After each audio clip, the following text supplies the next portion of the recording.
Chapter 36, A Hidden Loss. Lian Tian let out a deep breath, his tense body finally relaxing. Thank goodness, what a close call. Sun Wuhan frowned as he looked at Sun Mengmeng, who had burst in anxiously. Why aren't you resting in your room? What are you running around for again, girl? Big brother, please let the Qingshui wharf go. Sun Mengmeng rushed forward and grabbed his hand, her tone pleading. Sun Wuhan looked at her, a flicker of surprise in his eyes. Why are you suddenly pleading on their behalf? Sun Mengmeng bit her lower lip, her expression conflicted. Because I just found out, the girl who saved me is Yushin's sister. What? Sun Wuhan's expression changed, a faint glimmer darkening his gaze.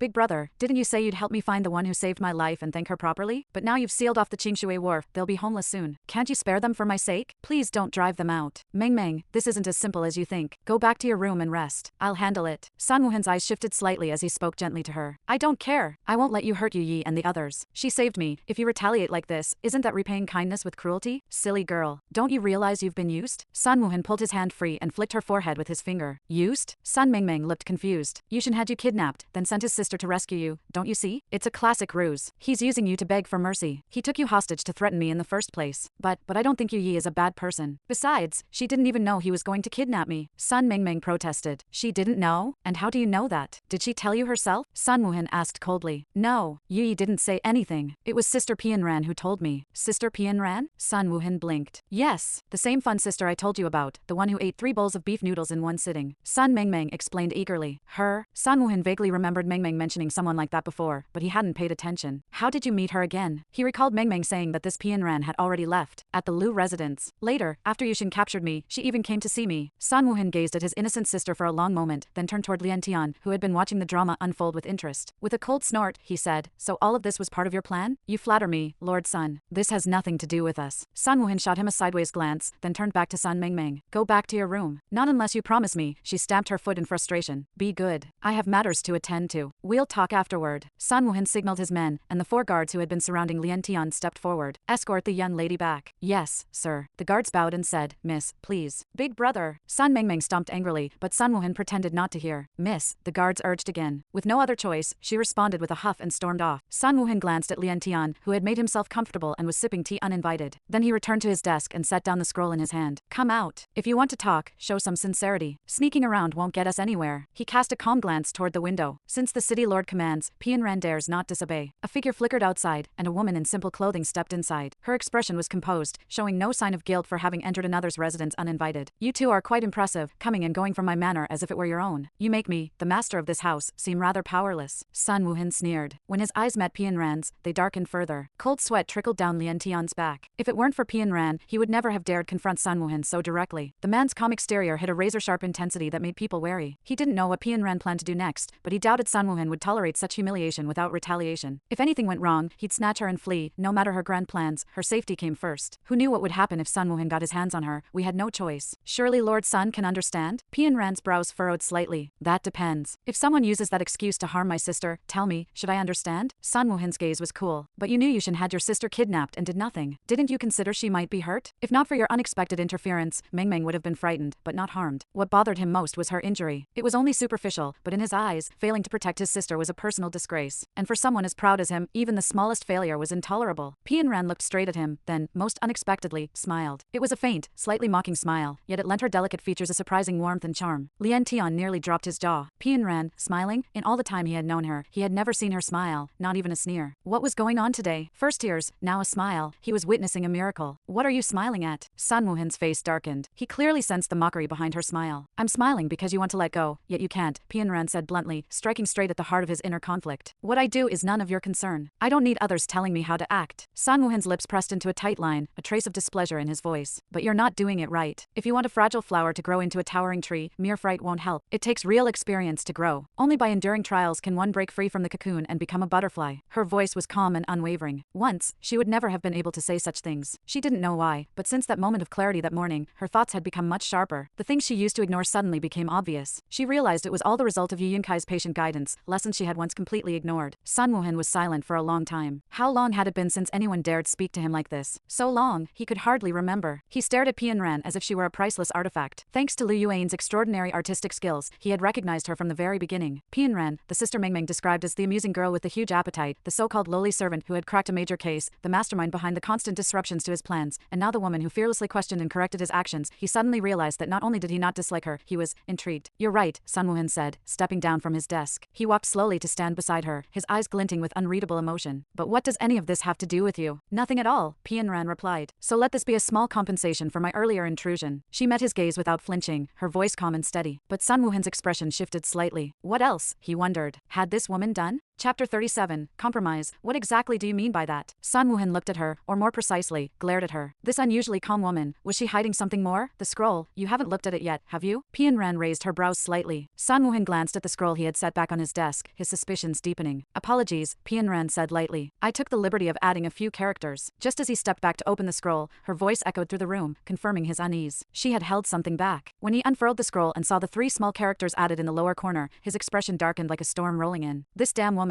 how dare she alter his blueprint? And she changed something critical? Excellent. Just wonderful, Sun Woohan growled through gritted teeth. There's more, Pianran said calmly. More? His voice turned soft, almost dangerously so, as he tilted his head to look at her. Yushin has already seen the scroll. Sun Woohan said nothing. He simply stared at her, unblinking, as if afraid that if he blinked, she might vanish. At some point, Lian Tian had quietly stepped behind Pianran, ready for anything. The look in Sun Woohan's eyes was unsettling. He had to be prepared for the worst. Pianran, Sun Woohan finally said, drawing out her name. I don't think I'll ever forget you. Lian Tian frowned slightly. Why did that sound more like a lover's confession than a threat? But Pianran knew better. Sun Woohan was likely burning with fury. Being outmaneuvered like this, caught off guard by her bold manipulation, was a deep insult to someone as proud as him. I think this outcome is ideal, Pianran said, unfazed by his near-twisted expression. Ideal? Perfect. Sun Woohan's voice turned cold. It was the first time in his life he had been so thoroughly played, and by a woman who appeared completely harmless. His carefully cultivated reputation had crumbled at her hands. He almost laughed from the sheer outrage. Well, since you agree, Pianran continued with ease, why not make it official and write the name you family port right on the blueprint? And what makes you think I would agree to that? He asked icily. Whether you agree or not, it's already done. Pianran knew Sun Woohan wouldn't dare change the name now that Yushin had seen it. To go back on his word would be to forfeit his credibility as the city lord. What's your goal in doing this? I only act in ways that benefit both parties. Both parties? He scoffed. I fail to see how your interference benefits me. If you're here as Yushin's mouthpiece, that wouldn't surprise me. But don't pretend you're helping me. That's exactly what I want to discuss with you next, Pianran said calmly. But first, I'd appreciate it if you'd write the name on the blueprint yourself. Not until you explain everything. I won't be led around like a fool. Even if he didn't plan to change the name, he wouldn't just do it blindly. Do you know why I only wrote the name in the bottom right corner? She asked, her brow creasing. This man is more difficult than I thought. Thank goodness she only made a small change. If she had replaced the whole scroll, it would have been a much bigger mess. Sun Woohan stared at her but said nothing. Because you are the creator of this blueprint. I may have added something, but I never intended to claim ownership. I left that final stroke for you, to name it personally. That, in itself, is my respect to you. You think that justifies your meddling? Sun Woohan snorted after a long silence. Then what exactly do you want? She asked, starting to get frustrated. It's already done. Why must you be so stubborn? It's just a few words, not life or death. What do I want? He tapped the table with his fingers, pretending to consider. Then he looked up, a mischievous smile playing on his lips. How about this? If you grind the ink for me yourself, I'll do as you ask. Grind the ink? Pianran blinked in confusion. Oh, come on, Sun Woohan. Are you treating Pianran like a servant now? Lian Tian stepped forward protectively. Isn't that a little petty? Petty? No. I'd call it collaboration. Sun Woohan raised an eyebrow with a slight smirk. It's fine. I'll do it. Pianran interrupted, stopping Lian Tian from arguing further. She stepped up to the desk, but stared at the inkstone, dazed. What's wrong? Having second thoughts? Sun Woohan asked, amused by her hesitation. She ignored the teasing in his voice and asked honestly, how do you grind ink? Both Sun Woohan and Lian Tian froze. She doesn't know? Lian Tian wiped the sweat from his brow. What kind of person is she? Sometimes she's clever like a genius, and other times she's so clueless she seems like a child. Which one is the real her? Suppressing his laughter, Sun Woohan stood and walked to her side. He poured water into the inkstone, then reached around her, gently guiding her hand with the ink stick across the surface. Oh, so it's that simple? Pianran said as the rich black ink appeared. What? Did you think it was complicated? He chuckled. Since the ink is ready, Lord Sun, would you kindly release Pianran now? Lian Tian said pointedly, eyes fixed on Sun Woohan's hand still holding hers. She normally hates being touched, so why doesn't she seem to mind now? No rush, Sun Woohan replied lazily. If we're collaborating, let's finish it properly. Still holding Pianran's hand, he guided it to set down the ink stick, then picked up a brush. What are you doing? She asked, startled, the brush dangling from her fingers. Fulfilling your wish. He leaned close to her ear and whispered, then placed his left hand on her shoulder and gently guided her in front of the scroll. Together, they moved as one, the brush dancing across the silk. Soon, 3 bold, elegant characters, "You family port," appeared on the blueprint. Watching their hands move in unison, Pianran suddenly felt a moment of surreal detachment. She turned her head slightly. His face was only inches from hers, yet she felt no warmth, no familiarity. That handsome face seemed completely at odds with the image in her mind. She lowered her gaze, the heat in her eyes fading into a strange, quiet disappointment. Sun Woohan, what do you think you're doing? Let go of her. Lian Tian finally snapped. He stepped forward and shoved Sun Woohan away. What was this guy trying to pull? Holding her so intimately, was this blatant harassment? And worse, Ran hadn't even resisted. Was she in a daze? If she wouldn't stand up for herself, he would. He pulled her behind him and glared at Sun Woohin. Sun Woohin didn't resist. He stepped back calmly, one hand behind his back, then strolled to the tea table and picked up a cup. Isn't the Yen master of the Lien sect being a little overprotective? He said with a faint smile. You're the lord of a city, and yet you bully a helpless woman like this? I clearly overestimated you. Weak and helpless? Sun Woohin raised a brow. I don't believe someone who can alter the fate of others with a single action can be considered weak. Wouldn't you agree, Miss Ran? He turned his gaze to her, standing quietly behind Lien Tian. Though his tone was mild, a sharp glint flashed in his eyes. Is manipulation your idea of strategy, Sun Woohin? Lien Tian snapped. That's none of your concern, Sun Woohin replied coolly. Are you two finished bickering? Ran suddenly spoke, frowning at their ongoing argument. Ran. Lien Tian looked at her, disappointed. Has she lost her mind? He just disrespected her, and she's scolding me for defending her? Asterisk, let it go, she said, waving her hand to silence him. He gave her a long look, then reluctantly fell silent. Well, now that we've reached an agreement, Sun Woohin said, setting his teacup down and turning toward Ran again. Care to explain your intentions? She had already regained her composure, her expression calm as always. Sun Woohin narrowed his eyes. How many sides does this woman have? Was that dazed moment just an act? I told you, what I've done benefits both sides. And I told you, I don't see how this benefits me. If this is about winning public favor, then you've wasted your time. I've never cared what others think of me. Is that so? How interesting. Because I dislike charity, too. But as the saying goes, no deal is made without mutual benefit. I got what I wanted, and you'll gain something from it as well. There's not much in this world that could satisfy me. But, if you were part of the deal, I might reconsider. Ran gave him a sidelong glance, ignoring his increasingly suggestive tone. If I'm not mistaken, she said, Yushin will be paying you a visit very soon. Chapter 38, right on the mark, Yushin. What's he coming for? I don't know. Ran's casual reply caused a dark line to flash across Sun Woohin's forehead. But, she added, I think Yushin will bring you something. You mean he's coming to bribe me? No, not a bribe, more like thanks. Or, actually, I'm not sure what it is exactly, but it should be something you need. Ran tilted her head, pondering. Her vague words only deepened Sun Woohin's confusion. What did she mean? He had already taken full control of Qingshui Wharf. What else could Yushin possibly have that he needed? Do you really think you've completely seized Qingshui Wharf? The Yu family took over 100 years and 3 generations to build its legacy. You claim it so easily. Doesn't that strike you as odd? If that were true, wouldn't it tarnish the century-old reputation of Qingshui Wharf? Sun Woohin's heart skipped a beat. His eagerness to claim the wharf had perhaps blinded him to many details. How do you know these things? I don't, exactly, Ran replied. But I sense a deeply hidden repression in Yushin. When he saw the blueprint Lien Tian gave him, that buried tension surfaced. It's no coincidence, and my instincts are rarely wrong. Repression? Instincts? Sun Woohin looked at her, surprised. Her words were so abstract, like a mist, visible but intangible. If I were relying only on instinct, I'd play it safe, he said after a pause. That's fine. We shall see, Ran said calmly, neither overconfident nor irritated by his skepticism. Sun Woohin regarded her quietly, turmoil stirring inside. This woman was truly extraordinary, unusual origins, a unique character, and Lien Tian as her specially appointed protector. Where did her calm come from? Was she genuinely capable, or merely acting? He'd never trusted feelings before, dismissing intuition as nonsense. But now, the serene composure on her face, like the still waters of a river at night, made him waver. Just as his thoughts churned, a subordinate's voice came from outside. Report to the city lord, Yushin requests an audience. Sun Woohin instinctively glanced at Ran. Her expression remained unchanged, but Lien Tian, sitting cross-legged in his chair, gave Sun Woohin a meaningful look. See? Sun Woohin hesitated briefly, then said to the door, let him in. Lien Tian rose and quietly asked Ran, shall we go? Yes, it's time. It's best we don't meet Yushin. Ran nodded slightly and turned to leave, only to be stopped by Sun Woohin. Wait, you two are not going anywhere yet. Ran raised her eyes to him calmly. So you still don't trust me? I never make a losing deal. Until the very end, no one knows how things will turn out. I need you both to stay and prove that my choice was right. Sun Woohin, are you trying to force us to stay? Lien Tian's smile faded, his tone serious. No harm done, just a little longer. To me, everything is already settled. And you? You're destined to be the biggest winner. Ran lifted her chin slightly, her clear gaze locking with Sun Woohin's deep black eyes. Sun Woohin slowly stepped closer to Ran. He raised his hand, as if to brush her hair, but it slid over her head instead and landed on the cylindrical brush holder on the desk. With a soft click, a hidden door in the study wall opened. In that case, please wait here a moment. Ran looked at him without a word and walked through the secret door. Lien Tian hesitated briefly, pursed his lips, and reluctantly followed. Sun Woohin closed the passage and returned to his desk. The blueprint lay open, the 3 characters Yu family ports seeming to transform into Ran's calm, unruffled face, yet that face now appeared faintly tinged with irony. Irritated, he snapped the scroll shut, as if that might shut out the unsettling feelings. City Lord, Yushin has arrived, came another report. Sun Woohin raised his brow. Send him in. The door opened, and Yushin entered wearing a dark navy robe, carrying a black wooden box. Today, he looked different than usual. Normally dressed plainly like the dock workers, today his attire was more formal. He held the box carefully and gave a slight bow. Sun Woohin gave him him a once-over. What brings you? Still problems with Qingshui Wharf? Yushin shook his head firmly, his eyes betraying a hint of excitement. City Lord Sun, I mean no trouble. I come bearing a gift for you. Sun Wuhan's interest was piqued, but he masked it with disdain. Don't think a gift will make me agree to your conditions. I have my own plans, City Lord Sun. Yushin cut him off sharply, causing Sun Wuhan to frown. What do you want to say? No conditions at all, Yushin said solemnly. This gift is not for me, but from the ancestors of the Yu family to the future helmsman of Qingshui Wharf. Without waiting for a response, he placed the box on the desk and carefully opened it. As the box opened, an aged scent mingled with faint sandalwood drifted out. Sun Wuhan stood and finally saw the contents clearly, dozens of yellowed manuscripts, neatly arranged in 4 rows. There must have been nearly 100 volumes. This is, Yushin explained, these are the handwritten journals of the Yu ancestors. Sun Wuhan flipped through one, then another, growing more and more astonished. These were no mere notes, they were a treasure trove. The volumes recorded every detail of the wharf's century-long history, from personnel changes and labor turnovers to sweeping reforms of the port system. For the man about to take over Qingshui Wharf, this was invaluable. Sun Wuhan's expression darkened. If the Yu family possessed such a treasure, why hadn't Yushin preserved their legacy? It didn't add up. Yushin smiled wryly, sensing Sun Wuhan's doubt. I admit I haven't fully read these journals, he said. When my father passed, he sighed deeply for the uncertain future of Qingshui Wharf. I was brash and reckless then. I resented him for not letting me see these journals. Only shortly before his death did he give me his portion and set a 10-year condition. If the wharf remained under my family's control after 10 years, I could access all the ancestors' journals. If not, they must be passed on to the next helmsman. I never understood before. Now, after all these years, I see it was because I lacked the ability and qualifications. These journals are precious. My father feared my mediocrity couldn't handle them. Even with all their help, I doubted I could maintain the wharf forever. But as a man, how could I admit defeat so easily? Yet now, I must. Because you, Sun Wuhan, have made me concede with no regrets. He sighed heavily, a mixture of relief and regret on his face. He pushed the box towards Sun Wuhan. This year marks my 10th year trying to run Qingshui Wharf, but it is no longer mine. So on behalf of my ancestors, I present this gift to you. I hope you will carry on the legacy and not disappoint those who came before. Sun Wuhan gazed at Yushin, then at the box of aged journals, his heart restless. Yushin, if this gift is your condition for my acceptance, I doubt I will refuse. Yushin smiled calmly. No need. That no longer matters. At first, I feared the wharf would fall to the wrong hands. But seeing you rename it Yu Family Port, your respect for my family is clear. That is all that matters. So that's why you decided to reveal the journals? Sun Wuhan's eyes flickered. My father taught me that great men must be magnanimous. Since you've done so, how can I fall behind? I entrust Qingshui Wharf to you with confidence. Yushin nodded sincerely. Sun Wuhan looked again at Yushin, then back at the box of manuscripts, silent for a long moment. Everything Pianran said had hit the mark. Few things truly caught his eye, but Yushin's gift touched him deeply. He hadn't expected such a surprise from the Yu family. For a moment, he was at a loss. Chapter 39, a violent ending. Yushin's move basically saved everyone's jobs at Qingshui Wharf, Pianran said quietly from inside the secret chamber. Are you that sure? Sun Wuhan is known for holding grudges. Do you really think a few old manuscripts will make him change his mind? Lian Tian snorted skeptically. His original intention wasn't to destroy Qingshui Wharf, but to take it over. Besides, Yushin has already handed over the most important things willingly. If Sun Wuhan pushes too hard now, he'll lose the support of the people and face disastrous consequences. Sun Wuhan isn't that stupid. He'll give Yushin a proper explanation. You know him that well? You only met him once. Pianran glanced back at Lian Tian, her tone dripping with a sourness that was hard to ignore. What's wrong with you? She frowned. What's wrong? I'm just fine. He thought bitterly of Sun Wuhan's shameless behavior and couldn't hold back his anger. Why are you so upset? Pianran finally noticed something was off. I'm not upset. He was not the one being bullied. But just thinking about Sun Wuhan's audacity filled him with rage. Really? Then why does your blood seem to be pumping twice as fast as usual? Pianran suddenly grabbed his wrist, raising his hand in front of him. Lian Tian stared wide-eyed at her action. Was her usual rejection of touch suddenly gone? Earlier it was Sun Wuhan, now she was the one taking the initiative to grab his hand. What was going on? You don't like being touched, right? Lian Tian carefully pointed at her hand holding his. I don't like it. Pianran frowned again, letting go and staring blankly at her own hand. Sometimes even she didn't understand herself. Like earlier with Sun Wuhan's shameless closeness, and now, why did she feel no resistance at all? Then why? Lian Tian was puzzled. Why? Pianran asked herself in confusion, her expression turning absent and silly for a moment. If only she knew, maybe it was because Yuan Kai resembled someone she subconsciously accepted. Pianran. Lian Tian saw she was lost in thought again and gently shook her shoulder. I'm fine. She pushed his hand away lightly. Let's go. Yushin has left. With a creak, the secret door opened again. The two stepped out, immediately catching the burning, strange gaze of Sun Wuhan, more accurately, his eyes fixed on Pianran. Does City Lord Sun finally believe me now? Pianran asked calmly. No need to ask, even a fool could see it. Congratulations, Sun Wuhan. Now you're like a tiger with wings. With this box, you'll surely walk tall in the Jianghu world. Sun Wuhan ignored Lian Tian's mocking congratulations and kept staring at Pianran. A truly unforgettable woman, he finally said with a smile after a long pause. Lian Tian's expression darkened slightly. He quickly stepped beside Ran. Let's go. It's over, there's no need to stay. Ran nodded. It's time. Please stay, both of you. Sun Woohin raised his hand to stop them again. Sun Woohin, what are you up to now? Lien Tian's face darkened. Sun Woohin glanced at Lien Tian, then fixed his gaze back on Ran. Don't you want to know what I'll do with Qingshui Wharf next? Lift all restrictions, let everyone decide their own future. Ran replied coolly, confident in her tone. You know me well. Just for that, I can't let you leave. Sun Woohin smiled lightly, then suddenly called out, guards. Two attendants in green immediately pushed the door open, responding in unison, what orders, City Lord? Sun Woohin stood tall and proud. By my command, from today the ban on Qingshui Wharf is lifted. Everyone there is free to stay or leave as they wish. Yes, sir. After the guards left, Ran frowned, looking at him. Why say it like that? No one can ever guess my thoughts or sway my decisions, let alone decide for me. Sun Woohin stepped closer, his eyes sharp like a hunting hawk. But you broke all my taboos. Do you think I'd let you go so easily? Did he mean to keep her for himself, or silence her? Probably the former, but she wasn't interested. Just like when Liu Ying tried every way to keep her close, Ran was not someone who could be controlled so easily. Let's go. She didn't glance at Sun Woohin, instead turning to Lien Tian behind her. You really won't stay? Sun Woohin's face darkened as he watched them walk toward the door. Unnoticed even by himself, his voice was tinged not only with displeasure but a strange bitterness. There's no reason left for me to stay. Ran's hand rested on the door. Only my lady can make decisions for me. Just as she was about to open the door, Ran sensed something amiss. Before anyone saw how, Sun Woohin had already stepped in front of her, one hand pressing against the door panel. Does that reason make you stay? Ran looked up at him. Was he joking? They had just met, barely even known each other, and here he was making such an absurd proposal? Are you joking? She blinked slowly. Do you think I'd joke about the most important thing in my life? Sun Woohin raised his brow. Ran thought for a moment, then said, joke or not, my answer is 2 words. I can't. Why? Could it be Sun Woohin's turn to be rejected? I just can't. No reasons. She answered decisively. Sun Woohin was even more straightforward. He blocked the entire doorway with his body, a wicked grin on his face. Sorry, I don't take no for an answer. Ran's brows knitted in frustration. Here we go again. How come all these people stubbornly insist on the same nonsense? Fine, I'll stay. This time her answer shocked both men beside her, especially Lien Tian, who stared at her in disbelief. Did she really agree? Ran, he couldn't believe it. Good. I like your sense of timing. Sun Woohin nodded approvingly. But just as he let down his guard, Ran suddenly raised her palm and struck his neck sharply and precisely.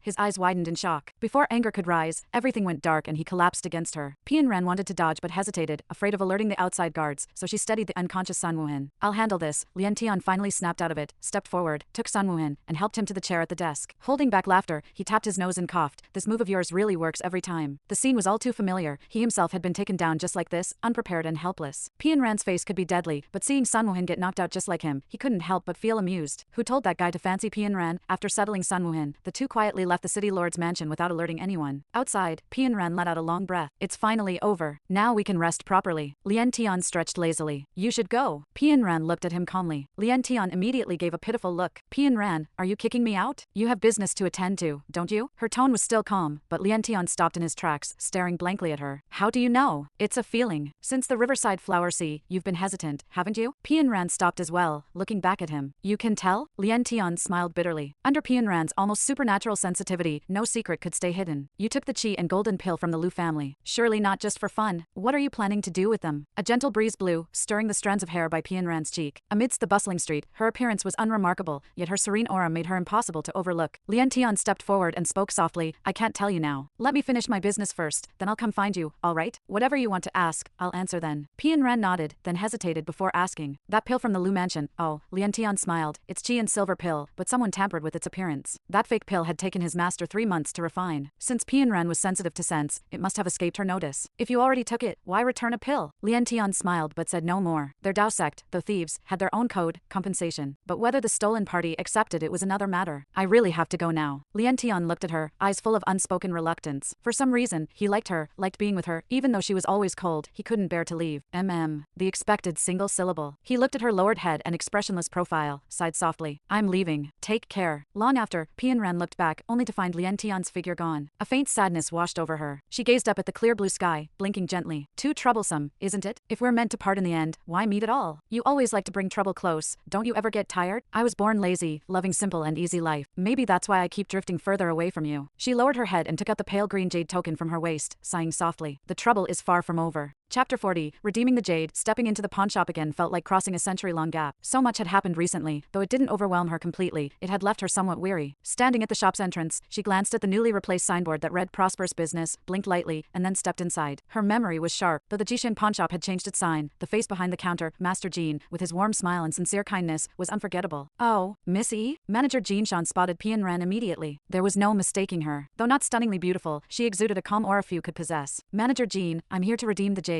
Pian Ran didn't waste words and placed a pouch containing 50 taels of silver on the counter. Hee, no rush, no rush. Miss E, please have a seat here. Jean Shan stepped out from behind the counter, gesturing warmly, leading Pian Ran to a tea table reserved for honored guests. Pian Ran shot Jean Shan a glance and sat down at the tea table. Manager Jean, the money is here. Where are the pawn receipt and the jade token? Please wait a moment. Jean Shan smiled and returned behind the counter. From a secret drawer, he carefully took out a small lacquered wooden box and brought it over. Miss E, here are the pawn receipt and the jade token from that day. Please have a look. Jean Shan opened the box to reveal the Xia Yuling, chivalrous jade token, and the pawn receipt. Pian Ran picked up the jade token and tucked it into her waistband. Then she quickly skimmed the receipt. It was indeed the same contract from that day, but the paper now carried two distinct and special auras, one strong, one faint. She frowned slightly. Manager Jean, has this receipt passed through anyone else's hands? Jean Shan, previously smiling broadly, was stunned by her question. Miss E, why would you ask that? Though our shop in Qianma City isn't the largest, we operate honestly. We would never betray our clients' secrets. Is that so? Pian Ran cast him a sidelong glance, then said calmly, good if so. She folded the receipt and tucked it away, then prepared to leave. Miss E, please wait. Jean Shan hurriedly spoke, seeing her move to leave. Is there something else? Pian Ran stopped. My master said he'd like to invite you to the Tao Tai Pavilion for a chat. Jean Shan bowed politely, smiling awkwardly. Pian Ran studied Jean Shan for 2 seconds, then turned calmly and headed toward the shop entrance without looking back. As she stepped outside, she calmly said, I don't know him, and have nothing to discuss with him.